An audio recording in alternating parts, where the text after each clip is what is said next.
Hey everybody, I'm Robyn Doolittle, and I'm filling in for Menaka today. You're listening to the Decibel from the Globe and Mail. On Wednesday, the actor Johnny Depp won his defamation case against ex-wife and actress Amber Heard. In the Washington Post online edition, quote, "I spoke up against sexual violence and faced our culture's wrath.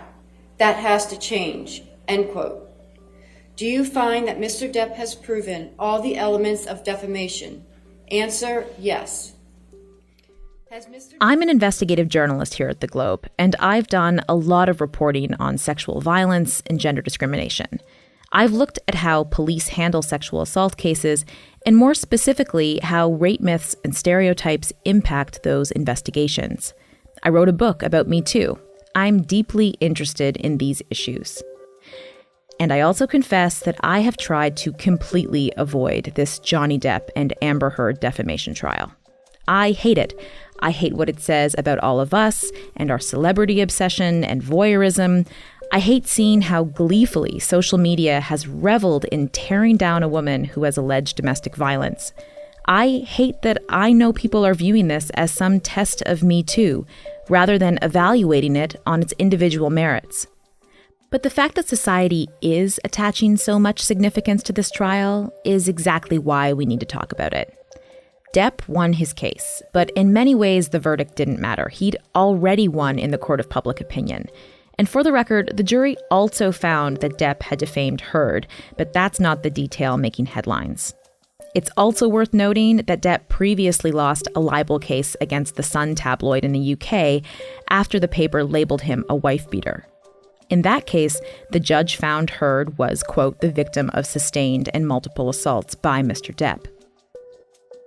A few hours before the jury came back yesterday, I spoke with Nicole Bedera, a sociologist who researches sexual violence and how it relates to our society and culture, to unpack what this case has meant for survivors who want to come forward, rape myths and stereotypes, and also about a person's ability to defend themselves against an accusation.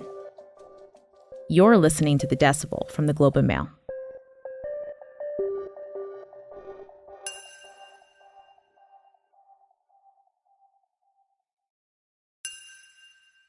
Nicole, thanks so much for joining us. Thank you for having me. I'm excited to be here. Just really quickly, in case some of our listeners haven't been following this case, can you give us the Coles Notes version? What is going on? How did we get here? I am amazed by anyone who's been able to avoid this case for so long. The main thing that's happening is that Amber Heard wrote an op-ed for the Washington Post in which she identified as an abuse survivor. She never named a perpetrator, and she wrote this op-ed with the intent of supporting the Me Too movement and talking about how important it is that we as a society address issues of intimate partner violence and sexual assault better. But Johnny Depp feels that that op-ed is defamatory because the two of them were married and she had filed a restraining order against him in the past. He assumed that everyone would assume as well that he was her abuser. So what are you thinking about as you've been watching this case for the last 6 weeks? One of the main things I've been thinking about, and I think this is why people are comparing it to the Me Too movement so much, is the idea that women can share their experiences of abuse and seek support and actually get support is pretty new in our society. I have been researching sexual violence for a lot longer than the Me Too movement has been around. And when the Me Too moment happened, when the hashtag went viral, one thing I immediately noticed was I had this question in my interview guide where I would ask all of the survivors I interviewed, have you ever told anyone the story that you've told me today? And very often they would say no. And then after Me Too went viral, they started to say yes. And then they couldn't even tell you how many people they had told because they were just openly identifying as survivors in their lives. And so I see that as what's really at stake here. One of the reasons why in the past survivors have been hesitant to come forward is because they're afraid of being ridiculed, criticized, harassed. They're afraid of defamation lawsuits, which actually are pretty common when survivors come forward about what they've experienced. And so that's what I think is the most important part of this case, is protecting women specifically, but all survivors' right to speak freely about what they've experienced. You mentioned you were impressed I've been able to avoid this case, and I've also been impressed with myself and ability to avoid it because it is everywhere. It is in my inbox every day. It is flooding my social media. It's memes. It's YouTube clips. I think something like 18.6 billion people have viewed the hashtag Justice for Johnny Depp on TikTok. And what's interesting to me, not that this is any scientific poll or whatnot, but the hashtag Justice for Amber Heard has only 65 million views. So this is obviously being hugely watched on social media. And also you can kind of see where the public is at based on those views. I mean, what does how people are viewing this case on social media say about how we are digesting it? The case got a lot of interest because a lot of people are interested in things that have something to do with sort of this true crime, with this type of gender-based violence. But there was a lot of misinformation from the very beginning. Most of these people were not experts, and they made some pretty simple errors in judgment early on that really turned the tide to be focused on supporting Johnny Depp. So, for example, we have this tendency in our culture when we're looking at these cases to try to find the smoking gun, that one little Sherlock Holmes style detail that'll just blow the case wide open. And TikTok stars from the very beginning, and people who became TikTok stars over this case, were pulling up all of these little tiny pieces of irrelevant evidence as a way to prove that Amber Heard had lied. And that's how this case originally became sensationalized. I did have to, in preparation for this interview, properly debrief myself on this case. And as I'd been reviewing the trial, it seems what's happened here is we have Amber Heard made an accusation of domestic violence against Johnny Depp. And during the course of this case, there have been allegations that she was also violent with him and other kind of unflattering details about their relationship and the two of them. And people have really glommed onto that. And it's interesting to watch the reaction because where it's directed to Amber Heard is negative and where it's directed to Johnny Depp seems very positive. What do you think is so important to the broader discussion around intimate partner violence that this case is carrying? Well, one of the reasons that intimate partner violence is so prevalent in our society is because we live in a patriarchal system, and men's violence towards women fits into the gender role that men have been permitted, where they're allowed to be angry, they're allowed to be domineering, they're allowed to kind of keep their partner in line according to traditional values. So when a man is violent to a woman, we see that to some degree as acceptable, especially if the woman has done something that violates a gender role. We don't want to admit that we see it as acceptable, but we do. In contrast, when a woman uses violence, including to defend herself, that's a violation of the feminine gender role. That's not being meek and submissive. That's not allowing a man to rule your household. And so we respond to that a lot more negatively.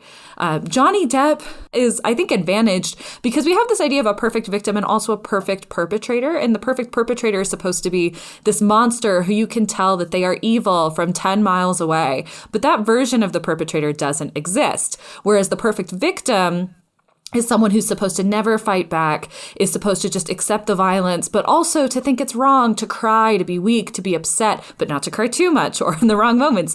It's really hard to fit into that idea of a perfect victim. That person doesn't exist either. But when you don't fit into the perfect perpetrator stereotype, that's an advantage. People will be on your side. They will like you more. When you don't fit into the perfect victim stereotype, that's a disadvantage. It leads people to think that you're lying or untrustworthy. And that's exactly the dynamic that we're seeing play out in this case. One of the things that I think is really interesting is the number of women who seem to be coming to the defense of Johnny Depp. And particularly, I'm seeing survivors, people who have really strongly identified with the metoo movement coming to Johnny Depp's defense. Where does that come from? Yeah, this has been so prevalent. I actually wrote an article for Harper's Bazaar on this topic. I think it leads a lot of people to say, oh, I shouldn't believe Amber Heard because survivors don't believe her. And survivors are supposed to be the experts on this type of violence. And so if she doesn't have their support, she must have done something wrong. But in reality, it's really common for survivors to not believe other survivors for a lot of different reasons. One of them is, and this is really simple, is that gender-based violence is supposed to reinforce patriarchal norms. It's supposed to make us all more traditional in our gendered beliefs. And so a lot of victims, when when they are sexually assaulted are not feminists. When they enter a violent relationship, they do not already believe much about intimate partner violence at all. They don't know how to recognize it. They don't know what's normal and what's not. And what a lot of victims will encounter later is that they will be blamed for what they experienced. And they might become more conservative in their ideologies. So, for example, in sexual assault, they might be told you need to dress more modestly. And they might internalize that and say, yeah, what happened to me wouldn't have happened to me if I would have dressed differently. Or I'm a legitimate victim, but other victims really should be hearing these victim blaming comments. They really do need to change their behavior. It's something I've seen in my research a lot, especially with conservative victims. And then in intimate partner violence, you might hear if you just didn't talk back, if you were just more submissive to your partner, if you let him be the man of the house, he wouldn't have acted this way. So these are really gender traditional beliefs, and they can be intensified through this type of violence. And I think, as much of this conversation, we're not even specifically talking about Johnny Depp and Amber Heard as much as these cases in general. And so let's pull out 10,000 feet. What is the impact that this case is going to have on people reporting intimate partner abuse? I think one big effect of this case that really does scare me is that survivors who have used self-defense and who are currently in abusive relationships might be more susceptible to a perpetrator's gaslighting when they say, you're the true abuser. You are the problem. If you leave this relationship, you're going to hurt someone else. You need to stay and fix this, which is something that perpetrators say to their victims a lot. And a lot of victims, even before this case, would believe that. They would feel a pressure to stay because they think they're the true problem. And so that's one of the things I'm most concerned about. One thing that I'm thinking about a lot, even in the time that I've been doing this reporting, which really started for me around 2015, but in the last couple of years, there's been a huge risk that I'm hearing from complainants and fear of being sued for libel or for slander, which is exactly what's playing out here. We have, some prominent cases here in Canada where this has happened, and this seems to be a new thing. And I'm wondering if this isn't going to be in people's minds coming forward, that risk of being sued, or just the spectacle of a trial and having all of these details kind of pulled out into the open. Defamation and libel lawsuits are not new to issues of gender-based violence, but it does seem like they have increased in recent years. So the world that I know the best is the American college campus. That's where most of my research is focused. And on American college campuses, there was a study that found that 23% of victims who report to their schools that they have experienced some type of gender-based violence, 23% of victims are threatened with a defamation lawsuit. And 10% of victims will have their perpetrator file a complaint about them, accusing them of being the true perpetrator or engaging in some type of similar violence. So this has been happening for a while, but one thing I'll note about that study is they didn't find any cases of that happening before 2016. So it does appear that it is on the rise, even though we know it was happening sometimes, especially, among celebrities, among people who are already sort of litigious. We're starting to see it trickle into the general public. This is something as a reporter that I'm really aware of and struggle with in writing these types of stories, but really any story that includes an accusation, an unproven accusation against somebody. I'm extremely aware of the gravity of the situation of putting someone's name in the newspaper attached to serious wrongdoing. And, when I've been doing this research and talking to people on all sides of this, it's this really interesting thing of balancing as a society our I think understanding that we want people to be able to have an opportunity to defend themselves and to have due process, and an ability to defend yourself out of the court system if it's not a criminal charge or even in a civil case.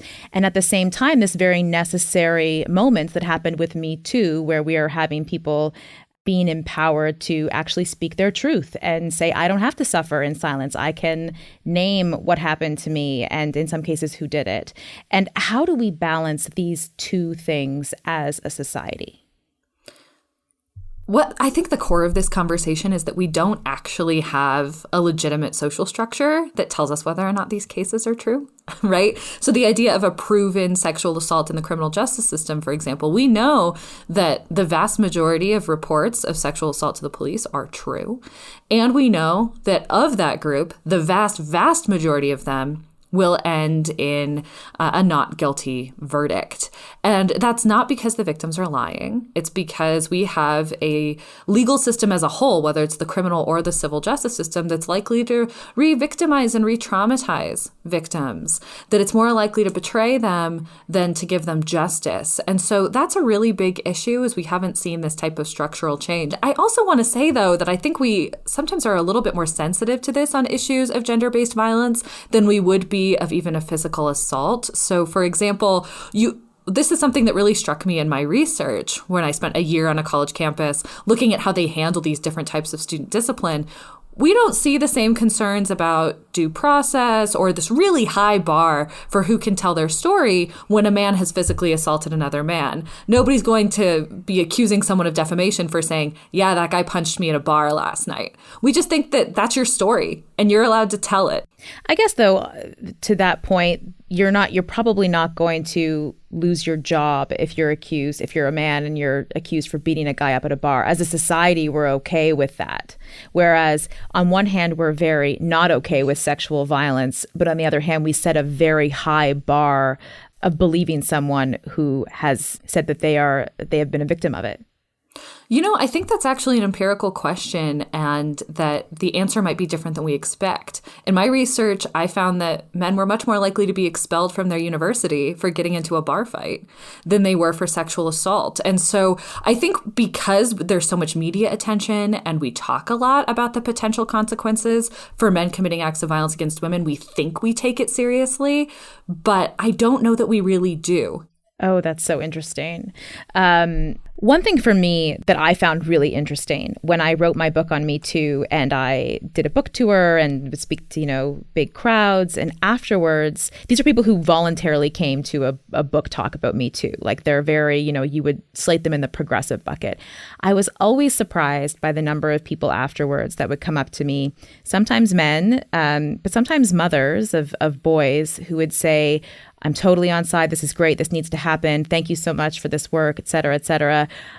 I'm really afraid of what happens if my son gets accused at, he's going to college next year. Or a man saying, I'm totally on side. And at the same time, what do I do if someone accuses me of something that I didn't do? And, we know false accusations are extremely rare. We know you are much more likely to be a victim of sexual violence than to be falsely accused. And yet this fear looms so large in people's minds. Where does that come from? I think part of it, this actually touches on one of my early research projects, which is there's this myth that sexual violence, even if it really happened, was a miscommunication. And that the perpetrators are not doing this on purpose. They are good men who made a mistake because we don't have good sex education, or because they were intoxicated at the time of the assault, but that they would never do that otherwise. And research has actually demonstrated that that isn't true over and over and over again since the 80s, that actually men are very capable of reading women's signals of withdrawing consent or saying that they're uninterested, but that sometimes they ignore them. And that ignoring them is an intentional decision. Something that I say a lot when I talk to men, because I too hear these kinds of comments when I speak. And something that I say a lot is, I've interviewed victims, perpetrators, and the investigators who oversee their cases. And one of the first questions I always ask when I meet with perpetrators is, when you were accused, did you know what it was about? And the answer is yes. The answer is yes. They have an inkling that something went wrong. And so I think this is useful to think about, could I be falsely accused or not? Because in my experience as a researcher, men can point to those encounters and say, that wasn't great. That wasn't my best behavior. They might not label it as sexual assault or intimate partner violence, but they can recognize that there's some shame there. They're not going and sharing this story. They know they've done something wrong. And I say this as a way to to change this conversation, to say this is not something that happens on accident. When men are accused, it does not come out of nowhere. It is something that it's connected in reality, and men are in that reality too. I think the mothers are a really interesting case because there's this sense of guilt that if my son could commit an act of violence like that, I have been a bad parent. This is a little bit of a tangent, but I think it's an important one. A friend of a friend reached out to me because their son had been accused of sexual assault. He was a child, I think in 4th or 5th grade. And there was no ambiguity. He had done exactly what he was accused of. He had grabbed a girl in a private part of her body and pushed her, and it knocked all the other kids down in the classroom. They were standing in line. So everybody knew exactly what had happened. But the parents were looking for information about how to sue the school because they thought it was unfair that he had received detention over this, which detention's pretty lenient. But my reaction to this was, what an important and powerful learning moment to be able to talk to your child about the responsibility to get consent, the responsibility to respect others' bodily autonomy. And instead, the gut reaction in our society is defend my son, no matter what. And I think that the opposite approach is the right way to do it, to say this is a teaching moment. The idea of intimate partner violence being kind of a mainstream thing that we're talking about, I think is pretty new. Is there any good that can come out of this case, that at the very least we are seeing a high-profile case get to court, being taken seriously, being discussed in the public, and having these kinds of more nuanced conversations about what it all means? I think that's up to us, whether this case ends up being a good thing or a bad thing for the MeToo movement, for feminism, for survivors as a group. And I do think that there are some big, important teaching moments coming from this case. First of which is that the Me Too movement and a lot of our public discussions about gender-based violence focus on sexual assault and workplace sexual harassment. We still have a long way to go in just learning about what intimate partner violence is and how to support survivors when they have experienced it, how to intervene when you are the neighbor living next door or the friend who's hearing some concerning stories from either the perpetrator or the victim, because you probably know both of them. So that's really important. And one thing that I hope we can take away from this as well is that we really do need structural change to keep the gains of movements like the Me Too movement. That, for example, one of the reasons that this case blew up on TikTok is because a lot of TikTok users are pretty young, and a lot of them were actually too young to be paying attention to the media when Me Too was grabbing headlines.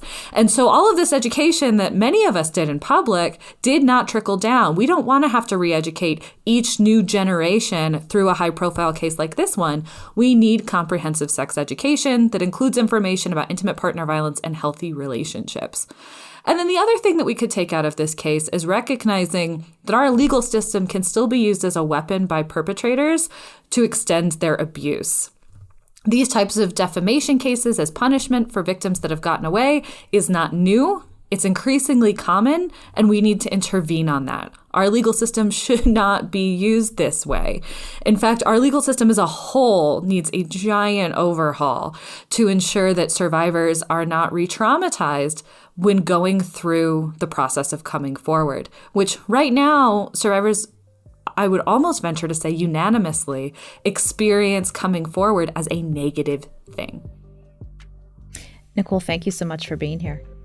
Thank you so much for having me.